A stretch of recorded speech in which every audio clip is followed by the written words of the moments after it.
Here's how to solo unlock and complete the new Dark Ether Rift added with Season 3 Reloaded in Modern Warfare Zombies. This is a multi-step easter egg involving the completion of the new Act 4 mission called Union and attuning all 4 quest items to open the third rift. There's also a hidden quest inside the rift that rewards you with the smoke signal blueprint for the RAM7 assault rifle, making it a zombies only exclusive blueprint. And just as usual, the Elder Siege version contains all 3 new schematics, which this time are the following: the Sergeant's Beret to blend into the mercenaries with a personal bodyguard, the schematic of the golden gas mask filter to constantly repair your gas masks over time, and the plan to craft the Deadwire detonator, adding Deadwire ammo mode to your explosives. Anyways, without further ado, let's start with the recommended setup for this story mission. First select and activate Union from your Act 4 story mission tab, and then start with a bullet weapon with epic rarity and tier 2 pack-a-punch, which is more than enough this time. If you wanna go all out, use the WSP Stinger loadout later shown in this video, but I personally use my favorite MCW blueprint and put Deadwire on it. The rest is the same as usual, so as many perks as you can buy, Frenzied Guard and Decoy Grenades. Once ready, activate this portal found on the Square of Old Town to begin the mission. You will be teleported to the Dark Ether and all the zombies will be tier 2 enemies, and you have 30 minutes inside to complete this mission. Your first objective is to go to the marked Harvester Orb and shoot it until it crashes into a crystal. Now go up to the crystal and interact with it to see mist flying out, indicating 3 rune locations. A rune combination will also appear on the crystal, and your objective is to shoot the rune tablets in the area in the exact same order. If you are close to a rune, you will also hear this sound to make it easier to find. If a rune is correctly shot, it will turn yellow on the crystal, and once all are done, the crystal itself will turn red so you can destroy it. Now the game will indicate a second orb, and pretty much you just have to repeat this entire step. One thing though, the order and the symbols are randomized in every game. After the second crystal is shattered, run to Ravenov's position and cleanse the 3 obelisks by killing zombies near each one. Once done, there will be a final relic in the middle that you must activate to spawn a Disciple miniboss. That's why I recommended using Deadwire on your weapon, as it's the Disciple elemental weakness. After the boss is defeated, a reward portal will spawn to collect the Giraffe toy relic, which is already attuned, so now you can finish the mission and exfil.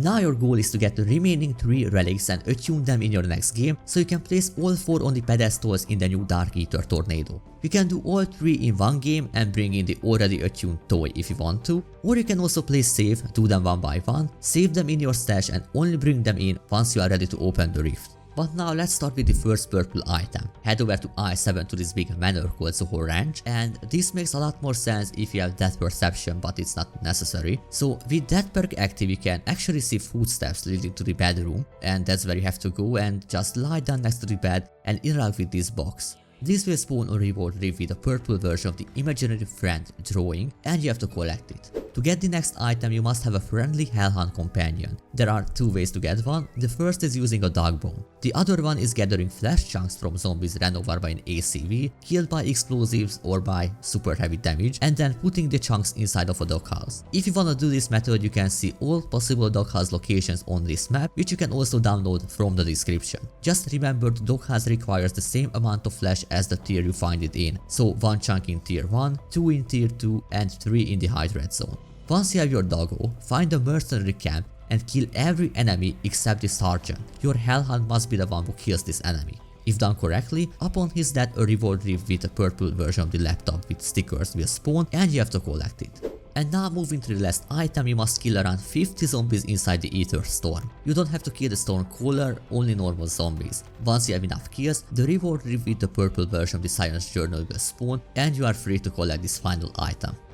Now it's time to attune all these collected relics. The method is the same for all 3 items, only the location changes, which all takes place inside the high threat zone. So make sure you have some perks and a fully upgraded weapon. So to start, you will find the purple triangle on the ground at 3 locations. The first one is just outside of Opal Palace. Each corner of this triangle will point at a rune tablet that you must shot in no particular order. You don't have to stand in the triangle, just to make it clear. Once done, go up on this platform to reach this bridge section and stand exactly where I stand to start a soul box step. If you step back a bit, the game will prompt you to perform the summoning, which will start the upgrade of the drawing. The second triangle is on the ground near the bridge connecting Opal Palace and Old Town, and the rune tablets are on the side of the buildings around you. Once all have been shot, you must go on top of this building right next to the bridge and stand inside the door frame to start a ritual. This is also the spot where you can perform the summoning and sacrifice the purple version of the laptop. The final triangle corresponding to the Science Journal is near the new Ether Tornado in Old Town in front of this bridge. The rune tablets are on this corridor, on the side of the building and on this arch. After shooting all three, follow the same route as me in the video to reach this arch and jump on top of it. The orb will appear if you stand in this position, and you can also perform the summoning, sacrificing your Science Journal. At every location your objective is very simple now. Kill purple glowing zombies inside of the circle until an elite enemy spawns. It's going to be a Mangler during the drawing upgrade, a Mimi during the laptop upgrade, and a buffed Hellhound during the journal upgrade. After killing these enemies, a reward portal will spawn to give you back the corresponding item, but attuned this time. The only way to fail this step is by not killing enough zombies in under 5 minutes. If you fail, you will need to shoot the tablets again and regain your lost relic. If you cannot see the rune tablets on the walls, check the place where you can perform the summoning and the game will let you do it, so you cannot be locked out of this quest. This usually happens when someone already did the specific triangle in that game and shoot the tablets for the loot version. Because yes, there's a loot version when you do the soul box without sacrificing an item, the reward portal will contain a legendary ether tool, a flawless Pack-a-Punch crystal and 2000 points. But this can only be done once at a triangle in the game and the rune tablets will disappear afterward. At this point you should have all 4 offerings and you must bring them inside the new Ether Tornado found on the square of Old Town. Under every arch around the square you can find the pedestal, each having symbol card on it, and you have to go around and place the items on the pedestals. Starting from this pedestal going to your left, the order is the following: drawing, laptop, Science Journal and the giraffe toy. Once all are placed correctly, the portal will spawn alongside a buffed disciple that can summon a mega bomb when not damaged. You need quite firepower to take it down, so I recommend using the WSP Stinger loadout with Deadwire and even with Mag of Holding, as this will be our main weapon from now on. As you may notice, I did not show actual footage of this disciple because I died to it. But the good news is the portal stays open forever even after failing to kill the boss. You only miss on a sigil to open the rift but nothing else. From now on, if you want to go inside the Dark Ether, you have to insert a sigil into either side of the portal. You can get normal sigils from tier 3 contracts, while the other sigils are exclusive drops from the Dark Ether itself. The rest of the video focuses on the other Dark Ether, and everything I show you is the same in both versions. The only difference is not getting schematics in the regular Dark Ether. Similar to the second rift, not every contract guarantees a new schematic, so you might have to do multiple runs to get everything you need. Once inside this new rift, you will notice 3 yellow lights inside the Dark Ether, similar to mystery boxes that indicate the contract's locations. There won't be any bunnies this time. Upon activation, these pillars won't only start a contract but also give a random body part, acting as a bonus effect that makes the contracts easier.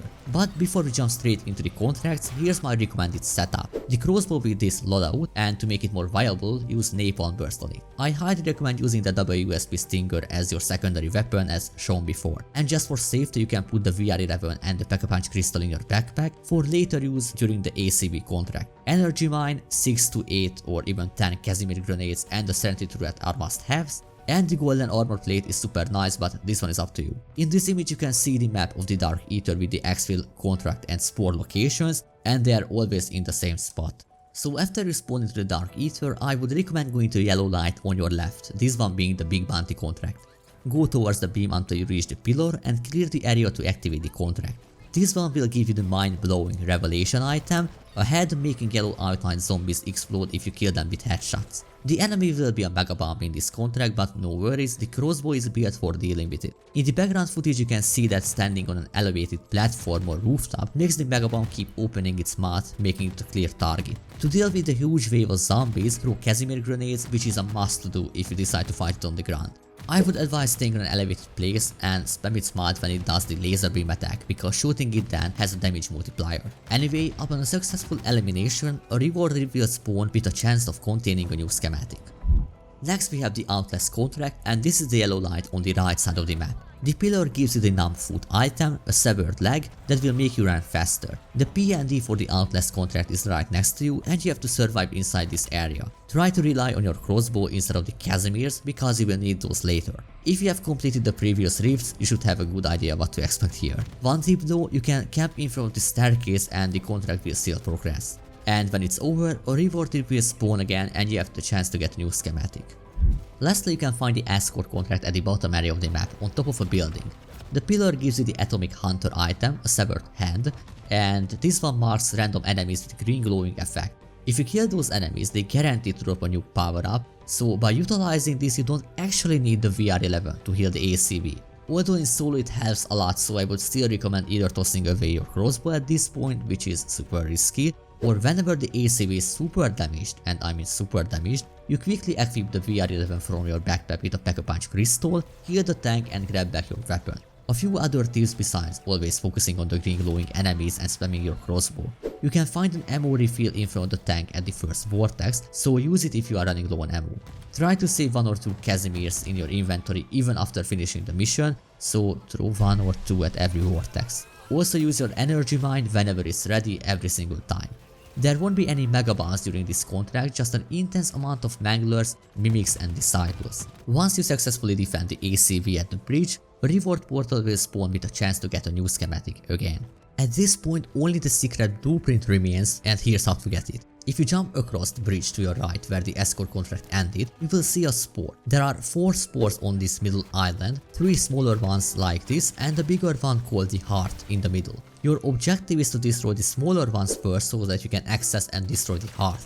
Just as a heads up, the spores become breakable only after completing all contracts within the Dark Eater. Before destroying the heart, I would recommend clearing the area with your crossbow or by throwing some Casimirs next to the big spore. Use your WSV Stinger to destroy this final spore, and as soon as a disciple boss called Qiangxi spawns in, you must lock on its head and hand that sucks your health off. This weapon has so much firepower due to Dead Wire, which is the boss elemental weakness, that you can stun lock the boss entirely and kill it right away. If not, the boss will summon minions, each having a skull icon above their head, so you have to focus on those. During this, you cannot damage Qiangxi directly, so I recommend running away to the location of the last spore because you can find an ammo refill crate here. After killing all the minions, lock on the boss's head again, quickly hide behind some pillars if he's doing the lifesteal effect, and just keep doing this. Nonetheless, you have to repeat these steps until the boss dies eventually. But if you are running out of time, I would just simply recommend exfilling and giving it a shot in the normal Dark Eater. But if you manage to kill it, a reward portal will spawn with another chance for a new schematic, and you are free to exfil this time. And congratulations, because you conquered this new Dark Eater. Anyway, that's pretty much it for this video, so if you find it helpful, please leave a like and subscribe because it took me quite some time to put this video together. You can also watch my full no commentary gameplay of this new Elder Siege or Dark Eater run on my channel if you are interested. And thank you all for watching, see you in the next one.